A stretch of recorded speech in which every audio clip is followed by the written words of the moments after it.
नमस्कार, स्वागत है न्यूज गंगा पर। मैं हूं आपके साथ निशा भारद्वाज और आज के इस बुलेटिन में जानेंगे दोपहर 12 बजे तक की सबसे बड़ी खबरों को। तो चलिए बिना वक्त गवाए शुरू करते हैं आज दोपहर 12 बजे तक की सबसे बड़ी खबरें। बीजेपी नफरत फैला रही है। वक्फ बिल के संसद के दोनों सदनों से पास हो जाने पर एआईएमआईएम के नेता वारिस पठान ने कहा कि कोर्ट का दरवाजा खटखटाएंगे। बीजेपी नफरत फैला रही है, मन मर्जी कर रही है। ओवैसी ने बिल फाड़ कर कोई गलत नहीं किया, मैं उनका समर्थन करता हूं।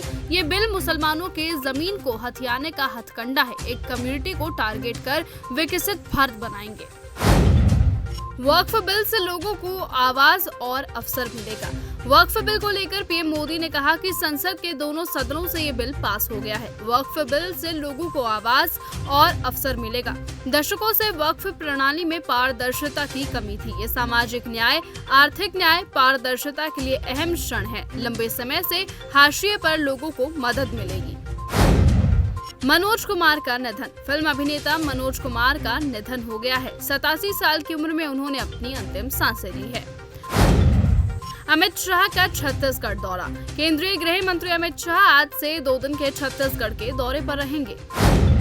वक्फ बिल में संशोधन से मुसलमानों का फायदा होगा। जनता दल यूनाइटेड सांसद संजय झा ने कहा कि वक्फ बिल के राज्यसभा से पास होने पर वक्फ बिल की संपत्ति का सही तरीके से उपयोग नहीं हो रहा था। इसका कुप्रबंधन हो रहा था, भ्रष्टाचार हो रहा था। संशोधन से मुसलमानों का फायदा होगा। ओबीसी और पसमानदा समुदाय के लोगों को भी वक्फ बोर्ड में प्रतिनिधित्व मिलेगा।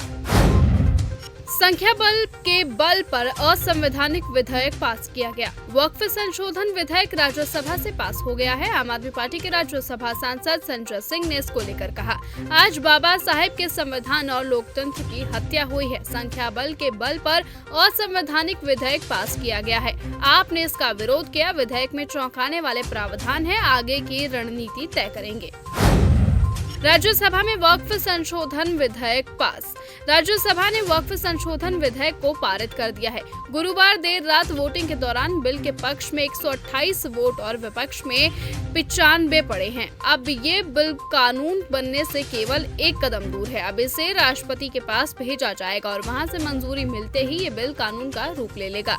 राज्यसभा से पहले बुधवार को सरकार ने इस बिल को लोकसभा में पेश किया था, जहां करीबन 12 घंटे की चर्चा के बाद सरकार इसे पास करने में सफल रही। लोकसभा में इस बिल के पक्ष में 288 और विपक्ष में 232 वोट पड़े थे। वक्फ बिल के विरोध में नीतीश की पार्टी के 2 नेताओं का इस्तीफा। बिहार में 2 नेताओं ने जेडीयू से इस्तीफे की घोषणा कर दी है। नीतीश कुमार की पार्टी के नेताओं के इस्तीफे की वजह वक्फ संशोधन विधेयक है। केंद्र सरकार की ओर से लाए गए वक्फ संशोधन बिल पर पार्टी के समर्थन पर 2 नेताओं ने इस्तीफे के जरिए असंतोष जारी किया है। इस विधेयक पर जेडीयू के राष्ट्रीय प्रवक्ता राजीव रंजन प्रसाद ने कहा कि न तो पूर्वी चंपारण के रहने वाले मोहम्मद कासिम अंसारी और ना ही जमुई के नवाज मलिक अब पार्टी के पदाधिकारी हैं।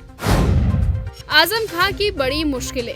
उत्तर प्रदेश के सपा के वरिष्ठ नेता और पूर्व मंत्री आजम खां लंबे समय से जेल में है, लेकिन आजम खां की मुश्किलें जेल में रहने के बावजूद बाहर कम होने का नाम नहीं ले रही हैं। आजम खां के जौहर ट्रस्ट से आयकर विभाग करीबन 550 करोड़ रुपए की वसूली करेगा।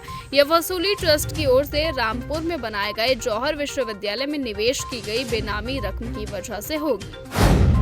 झारखंड में 21 जगहों पर ईडी की छापेमारी। झारखंड में 21 जगहों पर ईडी की छापेमारी हो रही है। आयुष्मान योजना घोटाले मामले में ईडी की रेड चल रही है। आरोप है कि बिना इलाज पैसे क्लेम कराए गए हैं, इसके बावजूद भुगतान रोक दिए गए थे। ईडी अब इस मामले में मनी लॉन्ड्रिंग के तहत जांच कर रही है।